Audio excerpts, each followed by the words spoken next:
Greetings, strugglers. I am starting a new video series now where I am going to go in depth on the BERSERK manga and give it an analysis video. I decided to do this because of a couple of different reasons. One, my love for BERSERK is growing and growing, and I need to express it somehow, so what better way than to make YouTube videos? And two is I haven't actually seen anybody doing videos quite like this on YouTube because I wanted to make sure that I wasn't copying anybody or doing anything that a bunch of people were doing. I know there's a lot of BERSERK volume reviews online, so they'll just go through the volumes and talk about it and whatnot with the camera on them. And I had considered doing videos just like that. But I figured I wanted to do something a little bit different. Nothing against those videos, it's just I didn't want to copy them. I wanted to try something a little bit different and maybe, in a way, be able to go a little more in-depth into talking about something. Because the way that I'm going to do it is I'm going to break it down by arcs, and I'm going to go into piece by piece of things that happened in the manga and go into my kind of full thoughts on them, my analysis of them, my discovery of the events as they unfold, as I'm like trying to understand the things that are happening in the crazy world of BERSERK. So this way, if I want to go really in depth and rant for 10-15 minutes about a particular page, I don't have to worry about going through an entire volume in one video and making like a 2-3 hour video. Because I don't really think anybody is going to want to watch that. So instead, I'm just going to break it down by arc and talk about things as they come up, as long as I feel like they require being talked about. But there are a couple things to note here. One is that I am still a BERSERK newbie. I will not lie. I will not try to pretend that I have been this long-time struggler reading through the series since the dawn of its creation, waiting months upon months to years for new releases like everybody who's caught up now. I'll admit that I am a late bloomer when it comes to BERSERK. For me, my history with BERSERK basically goes a little like this.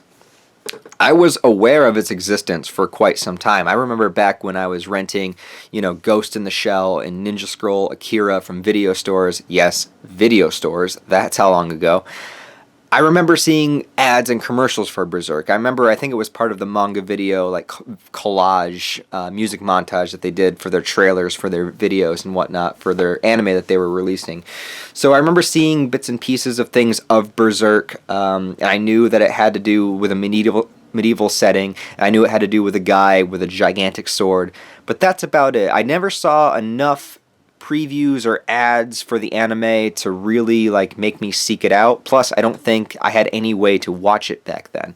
So basically, I just kind of forgot about it. I never really gathered an interest into it, and I never had friends who were into it, and so BERSERK kind of just lost its, it just didn't appear to me, it just never was around for me to ingest. And I'll admit that my first experience with BERSERK was earlier this year, around March, early April, where I decided to watch the Golden Age arc movies on Netflix. And this was my first experience with BERSERK, was the Golden Age arc films. Now, if you don't know, let me explain this a little bit better for you. First of all, BERSERK's genre would definitely fall under fantasy, medieval, and horror. It's definitely dark, it's grim, it's brutal, there's lots of horrible shit that happens in it. It's unrelenting in its themes and ideas and in its violence. And violence is very much a part of BERSERK. So it's dark, it's bleak, there's lots of horrible shit in it. So if it is not for everybody, is basically what I'm trying to say here. BERSERK is primarily a manga, which has been going for quite some time. It was created by Kentaro Miura and premiered in August 25th, 1989. That's just a few months after I was born. So I'm almost 30, and BERSERK is almost 30. The manga has been going on for that long. Yes, there are some notorious hiatuses, so notorious that they, in fact, compare it to Game of Thrones a lot of the times. One, because of the hiatus, and two, because of the medieval setting. But personally, I think BERSERK is a lot better than Game of Thrones. So the manga's been going on for that long, but there was an anime adaptation back in 1997. It was a 25-episode series which took the Golden Age arc, which is the second arc of the manga, and animated that into 25 episodes, put that out there basically as an ad for the manga itself. Though this series is highly regarded among anime fans as some of the best anime out there, and I watched the movies first, as I said, but I have watched the series through twice now, and I do think it's pretty incredible for what they were able to do. You could definitely tell that it was low budget, it's a product of its time, but the direction of it and the art style of it really makes up for the lack of animation that they were able to put into it, where the scenery and the settings, they capture the mood and the feel of Berserk really well. And I would definitely highly recommend watching the 97 anime, especially since it is all on YouTube uncensored, so you can just find it there very easily and watch through it. And I would definitely say watch the whole thing. Start from the first episode and go to the end. Though my first experience with Berserk was the movies, and in, I believe, 2012, they made a Berserk trilogy of movies, also anime, and this was also the Golden Age arc done again. So basically, the Golden Age arc is done twice. There's a 25-episode anime series version of it, and a trilogy anime movies about it. The anime movies involve a lot more CGI, it's a lot more polished. However, it is primarily 2D animation, so don't freak out about it too much. It's a little jarring at first, but they really only use the CGI for like background characters and some of the big action scenes. All of the intense moments, the special moments, the soft moments, all of that stuff is still mostly hand-drawn and looks really, really good. And after watching both the movie version and the TV version, it's really hard to say which one I would recommend, because obviously if you watch one, you're going to be spoiled for the events that happen. So really you're only going to be watching it for the art style difference. But honestly, I would say to start with the movie. Start where I started. And the reason I say this is because, number one, the third movie in particular covers the climax of this arc in extreme, excruciating detail. And I think since the Golden Age arc builds and builds and builds to this one particular moment, I think this moment, since it's done so much better in the movies than it is in the TV series, makes it worth watching the movies first. And then if you go back and watch the series, now you know the story, you know the big moment, and the series will give you a lot more of those slow moments, a lot more of the more calm, dialogue-driven moments, and include some things that I really wish were in the movies, but the movies just didn't have time for. You have a lot more time to put things in a 25-episode series than you do into 3 movies. Anyways, that's the way I experienced it. I know some people will disagree with that, but because of those reasons, I think that's the best place to start. And when it comes to the manga itself, I started reading the manga, of course, after I had watched these anime series. And without spoiling anything, I should let you know that as I go through these Berserk manga analysis, that I am going to be spoiling the hell out of what I am talking about, but I'm going to try to avoid spoiling things that happen in the future. Meaning as I'm only going to dissect the scenes as they're presented as if this was the first time you were reading through them. So you don't have to worry about me spoiling a bunch of the Golden Age arc or anything like that if you don't want to watch the movies and don't want to watch the series and you just kind of want to read through the manga. That's fine too. The point of this series is to dissect what I am reading as opposed to trying to put it all together as a whole and explain everything as you would know it if you saw the Golden Age arc first. And if this is really confusing to you, let me just explain it up front. The Golden Age arc is the backstory. It's the reason why Guts is doing what he's doing. It's the reason why everything in this series has taken place. Okay, that is the Golden Age arc. The reason the movies and the TV series decided to do that, as opposed to starting where the manga starts, is because that's a complete cohesive story. Like, the Golden Age arc is kind of like locked in time. Because it is a backstory, it has a beginning, a middle, and an end. And you can kind of wrap that up into its own story. So in a way, even if that's all there was, it's just the Golden Age arc, it stands on its own as a nearly complete story. Even though it has a horrible, depressing ending, it still is a story in of itself. So it's the easiest thing to adapt, plus it's the backstory for Guts, so it makes sense that if you saw the anime first, you could start reading the manga and you know exactly what's happening. However, the thing that's interesting about this is that the anime, of course, came out after the manga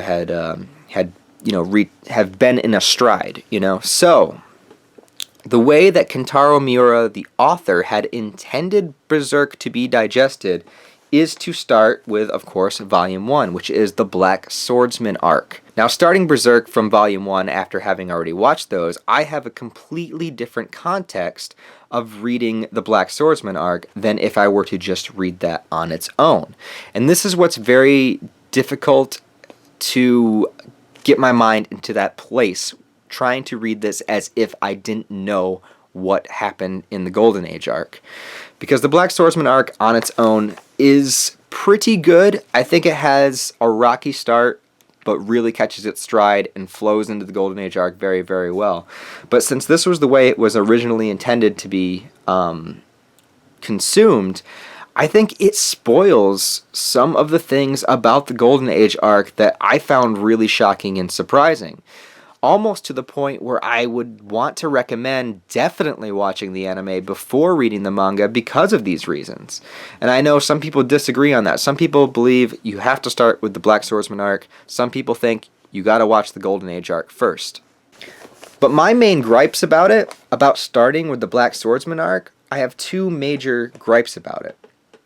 One is, and this is not a spoiler because you see this in the very first image of the manga, well, if you're looking for it, you see it in the very first image of the manga, is that we notice Guts does not have a left arm from his elbow down.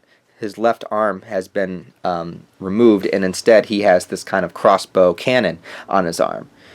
Now, when I was watching the Golden Age arc movies, I had no idea that Guts was going to lose his arm in the backstory. And when that happened, it was such a holy shit, what the fuck moment that it blew my mind.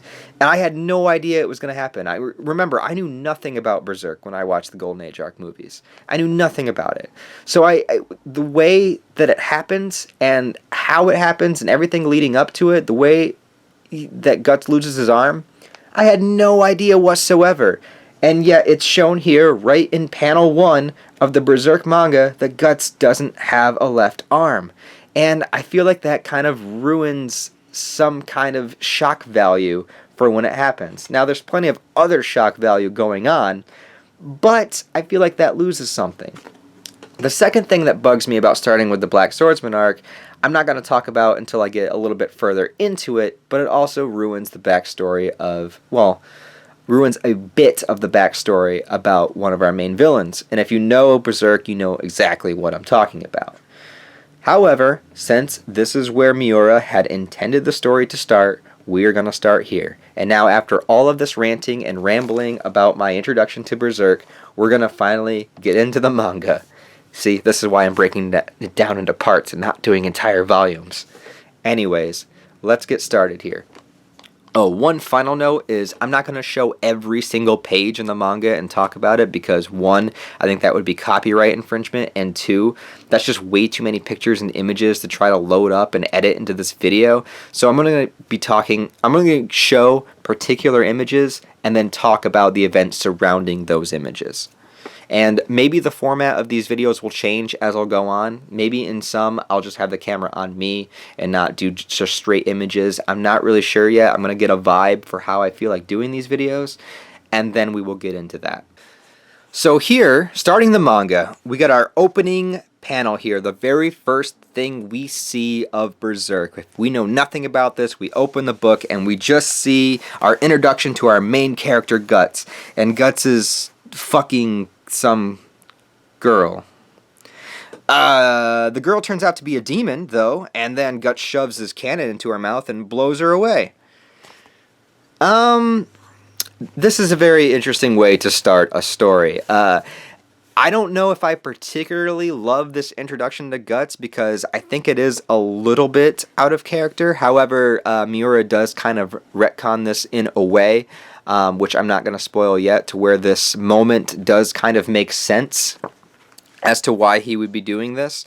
But as far as your introduction to your character goes, where he's just kind of like having sex with some random ass demon creature, I mean, I just don't know. With the introduction that we're going to get to him again in just a few pages, which I think is done way, way better, I'm just not really sure about this beginning introduction to Guts, especially knowing his knowing his backstory, knowing the trauma he's gone through, knowing his relationships with other people, that this would really be something that he would be doing.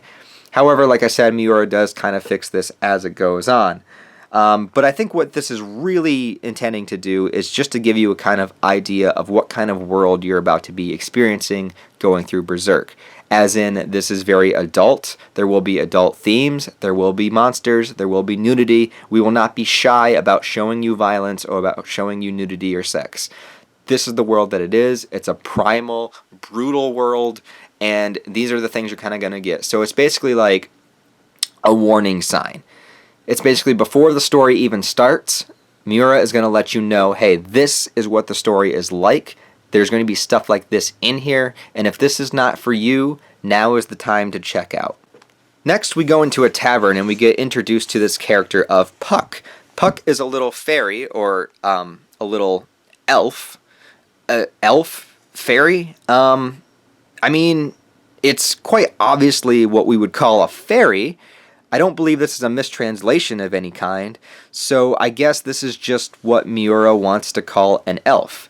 Very tiny with the bug-like wings, and by any other account, if anybody saw this creature, if anybody that read any kind of medieval tales or watched medieval things or played Dungeons & Dragons saw this, it would quite clearly be a fairy.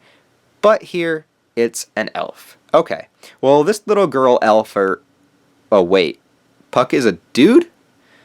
Okay. Oh, okay. So it's an elf, not a fairy, and it's a boy, not a girl. Okay. Totally getting that from this image. Not really. But let's go on. Looks like Puck is being tortured by a couple of brutes in this bar that are just kind of throwing darts at him. But as Puck is getting tortured, one of the guys gets an arrow through the head, and then we are shown a very great introduction to Guts.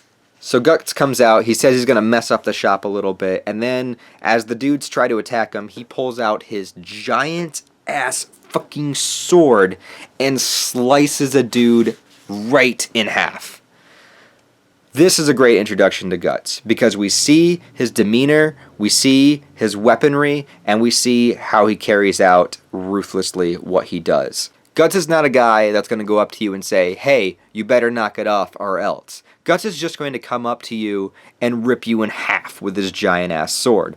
No remorse, no caring about it. He's just doing what must be done. These people are fodder to him. He doesn't care. He's got a mission, and he is here to accomplish it.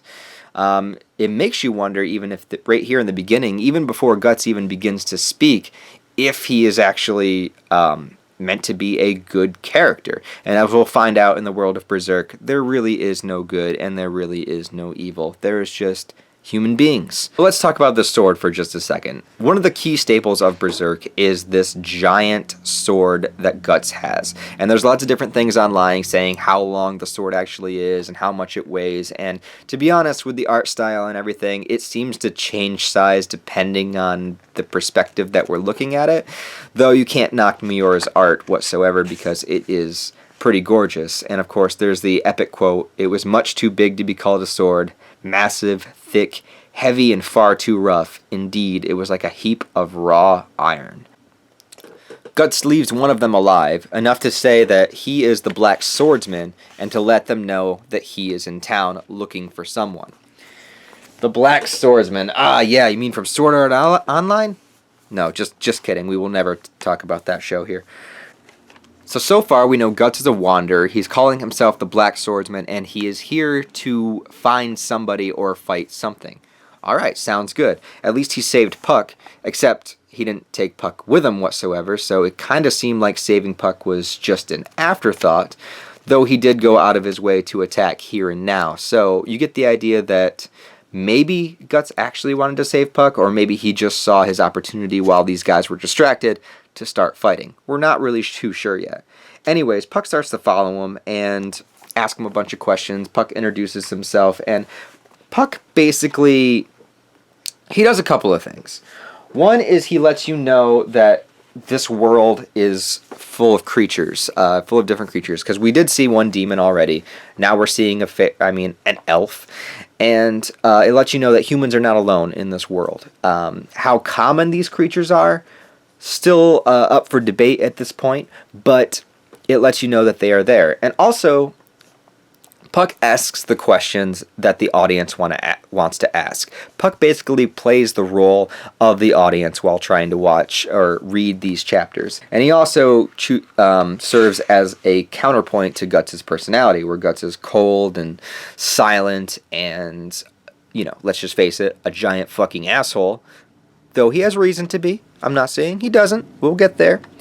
But Puck is kind of a cheerful, happy-go-lucky guy, and those two kind of juxtapose against each other very, very well. And without Puck in the story, I think just the grim and dour of it constantly would probably grate on the nerves of the reader. I mean, there are some people out there that would appreciate that, but you need that little spark of levity just to show a little bit of balance in the world, because if it's constantly dark all the time, it just becomes boring. Just like, if an action scene goes on way too long, there's only so much fighting you can watch before it becomes boring, and just as characters are sitting around talking, there's only so long characters can talk before you want to see some fighting. So it's the same kind of idea. So Guts gets stopped by some guards and manages to get himself captured, and I have to wonder if Guts did this on purpose, because, again, not spoiling things that are to come, but Guts can handle himself, especially against multiple enemies that are human. So how Guts wound up in this dungeon had to be of his own accord, because I just don't see any way that they could have possibly posed that much of a threat against him. So there's a mayor character that says a baron had come to town and that he is something beyond human, and Guts already explains that he knows what he is. Maybe not specifically, but Guts knows what this baron is. And we meet this villain, and thank God he's just a one-off, because he's very generic and he's very exactly what you would think he would be. I mean, he's this guy that already looks like a creep. He's eating human ears, and he has armor that looks like a snake, so you already know he's going to be a snake demon of some sort. He's a very kind of like villain of the week kind of character.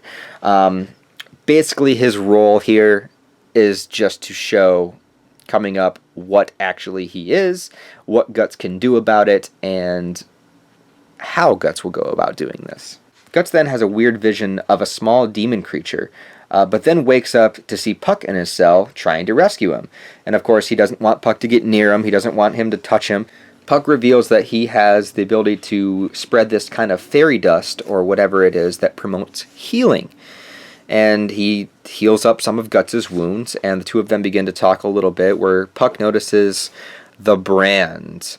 The brand is this bizarre symbol on Guts' neck, which looks like a straight line down and then kind of curves swimming around it. And of course, Puck is once again serving the role of the audience here, asking him about the brand, asking him what it is, and Guts still refuses to answer any of the questions. Guts then says a quote that I think says a lot about his character at this point, and it's something along the lines of, "Anyone who dies because they get caught up in someone else's fight is a small fry who doesn't have the strength to survive in the first place. If someone can't live the way that they please, they may as well die." Kind of showing the beginnings of the themes of dreams and aspirations in Berserk, which is a giant theme of the series, having a goal that's larger than yourself. And here, if someone can't live the life they please, they may as well die. I think has a lot to do with that. I think it's a very clear look into his past. And soon his brand starts bleeding, which apparently starts to do this whenever like a demon gets close, especially a very powerful demon like the Baron here, who is deciding to just attack and just annihilate the entire village because he doesn't want... He knows the reputation of the Black Swordsman. Guts has a reputation at this point. Apparently this is not the first town that he's encountered and attacked a bunch of people. looking for these demons. And the Baron even mentions that he has been taking out apostles. And this is the first time we get the word apostle, which basically means, in the world of Berserk, a demon. But more specifically, apostles, well, I'll say it now even though it's kind of talked about a little bit later in the series, but since we're on the term, is basically a human being who has been turned into a demon. So a fight breaks out, Guts takes out the goons pretty easily, and then the Baron transforms into his full demon form, which is this giant snake creature here.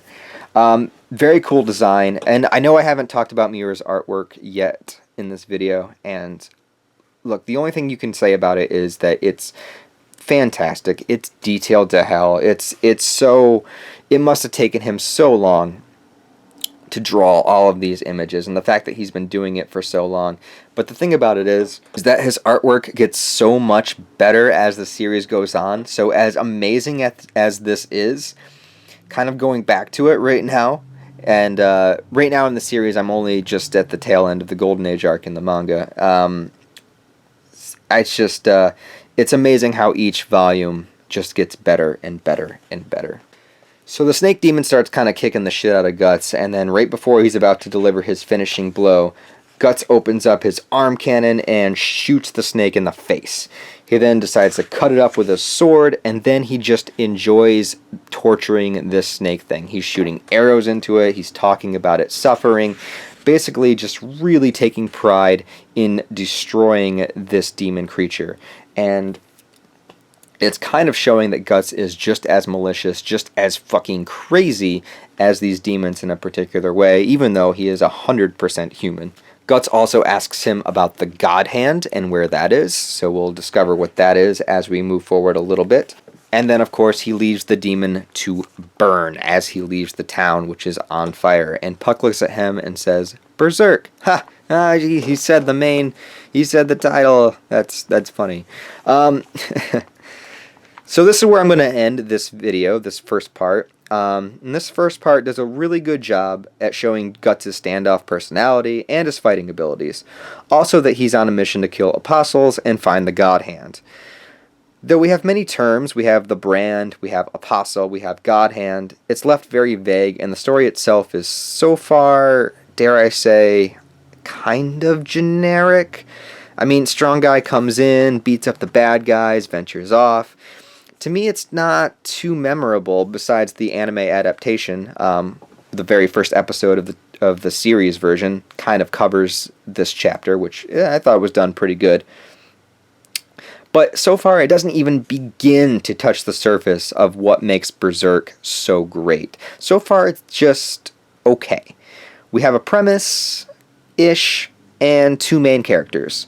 One's a strong jerk, and one is a weak empath. Oh yeah, I forgot to mention that. Puck has the ability to kind of feel your emotions and perhaps manipulate emotions as well. He has very unique empathic abilities, and we'll get onto more of that as the series goes on.